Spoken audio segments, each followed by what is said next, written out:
Hey guys, it's part 3 of D&D Stories 1, Summoning Gods. And when we left off, Link had rolled a 1 and then rolled a 3 against this mysterious man. And he misses, and it hits right next to his temple. Well, the man wakes up because of the noise. For some reason, he didn't wake up from the other noise, that people screaming, people fighting, and he sees that Link's standing above him, trying to kill him. So in a rage, the man grabs his sword and sends an electrical shock, flinging Link off like to be crashing into a wall. And it looked like the fight was just about to resume, and then all of a sudden, the song elf, she takes out her her flute, different instrument, and she sings she plays a little song for him. It calms everyone down, and it calmed the weird man, it calmed Lash, it calmed Link. Everyone didn't want to fight each other anymore. So the cleric, her name's Ilya, by the way, walks around and heals everyone because everyone's, been heavily injured, and she heals the girl, and she heals Link. Satara, being a waterbender, has a little bit of knowledge of healing, so he heals as well. And when they walk over to go heal the weird, mysterious man, her magic doesn't work on him, and she was wondering why. And he kind of he mended his own wounds, and he took the little girl by the hand, and they walked off into the forest. And, Orkana, sticks his head out from the underbrush and is like, "Is he gone?" And Link looks to him and goes, "You have a lot of explaining to do." So that night they decide that they're going, they set up, the tent and camp for the night. And everyone gathers logs, and everyone gets around the fire, and Orkana gives them a little bit of a history lesson.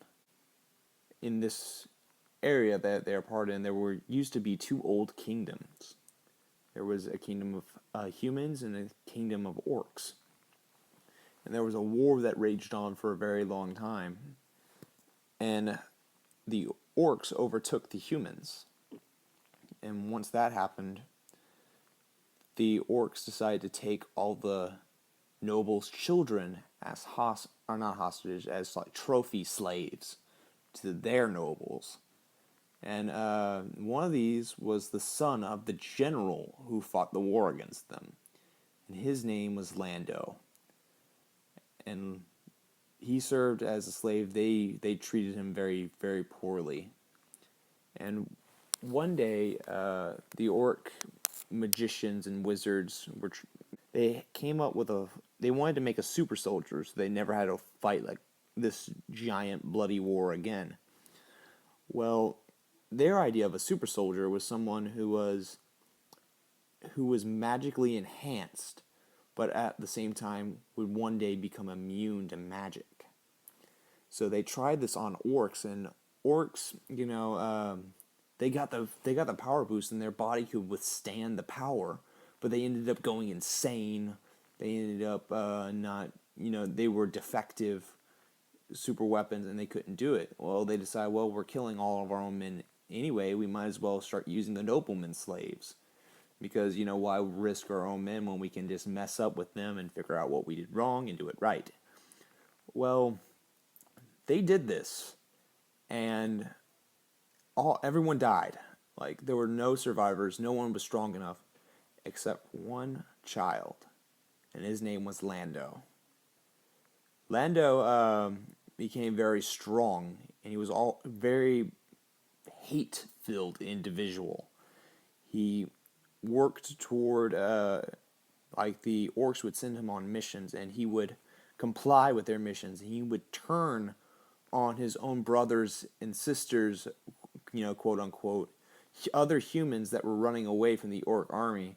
And there was a resistance that came up, and toward the end of his little shebang of being a part of the group, he was supposed to attack this base, and once he attacked, it would have been over.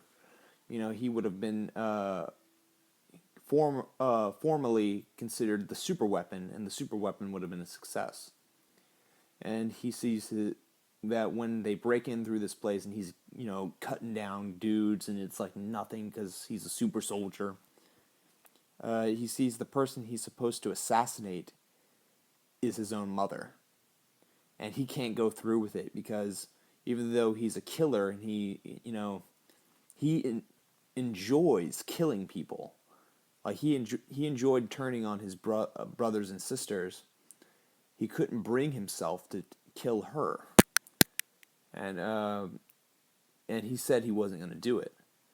Well, the darkness in his heart was very, very strong, and one of the wizards used this darkness to use mind control over him, and he ended up. They forced him to kill his own mother, and then they cast another spell on him to make his darkness even greater, because they thought what was wrong was that a person has a certain amount of good aura and a certain amount of bad aura, and they were under the belief that he had too much good in him where he wouldn't kill her, and that's not actually how magic works in this D&D setting whatsoever. So they thought, okay, we're going to use even more magic to make him even angrier individual. And they did that, and then the next spell they cast was the Internal Greater Ward spell, which made him immune to magic.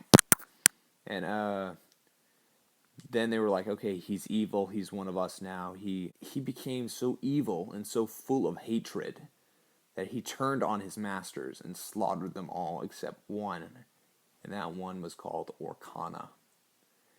Orkana got away from the kingdom, and just like Ben, King of the Orcs, and that was just his title. He wasn't actually a king of anything. And Orkana, we were talking about the old days of the old kingdom that was destroyed some 10, 20 years ago.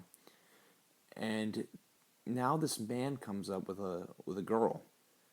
That kingdom destroyed wasn't by a rebel alliance like everyone thought it was. That kingdom being destroyed was a single man. It was Lando, who completely destroyed and eliminated all threats.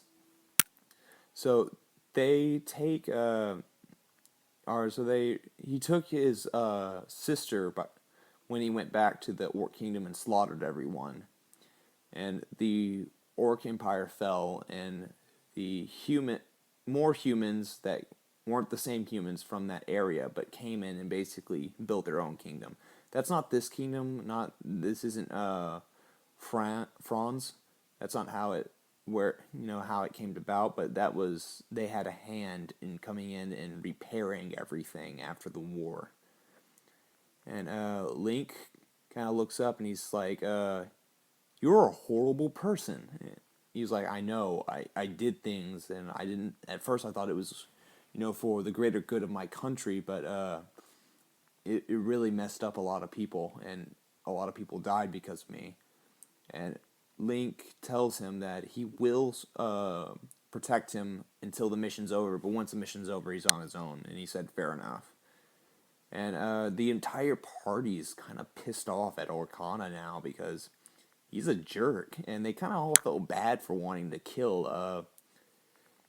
They all felt bad for wanting to kill Lando, and they just felt really, really awful. So the next day, they set out, and with heavy hearts from what they learned the night before, and there's a troll in the middle of the road, and it's blocking the way. So they all jump out and they're ready to fight it. And they roll initiative, and Lash runs in first and he gets slapped away really quickly, and he smashes into the side of a tree. And the guys are fighting, and during all the fighting, Nia the Song Elf tries her music one more time, and this is where the title comes in. She played, and she broke, I think, one 100 or something like that, and it takes like a DC of 30, I believe, or higher to get the attention of other gods. Well, no, she must not have broke 100 then. Maybe she broke just just 30, like just enough. So they she summons a god, and I randomly rolled to see what god it was.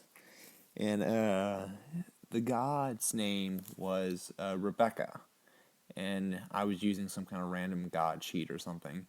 And she was supposed to be the god of like forgiveness and justice at the same time, to forgive those that seek forgiveness, and to like use justice on those who are just evil just to be evil. So she shows up and she sees the troll, and she smites the troll, and they are wondering why. She said, "Well, because Ilya and Nia are my faithful servants, and they were willing to forgive uh, that human Lando, but you were not willing to forgive him, and you need to start, thinking more of a forgiveness path instead of a judgmental path, because I am I'm supposed to be the judge of I'm supposed to be the judge of who deserves mercy and who doesn't." And like they're on the ground, they like worship the ground she's walking in. She ends up giving Nia like earrings to help her play better, and she ended up giving like Link, because Link is if you know Link in real life, the guy who plays him, he can sometimes be a fast talker and get into good situations. So he ended up getting like basically an electric guitar from her, and they played a song, and it was awesome. It was a lighthearted moment from all the darkness that we had just seen and all the horribleness. And I think that's where we're gonna stop for today. So if you guys liked, comment. If you didn't like it, dislike, comment, tell me what you didn't like. Until then, I'm Big Bump, signing off.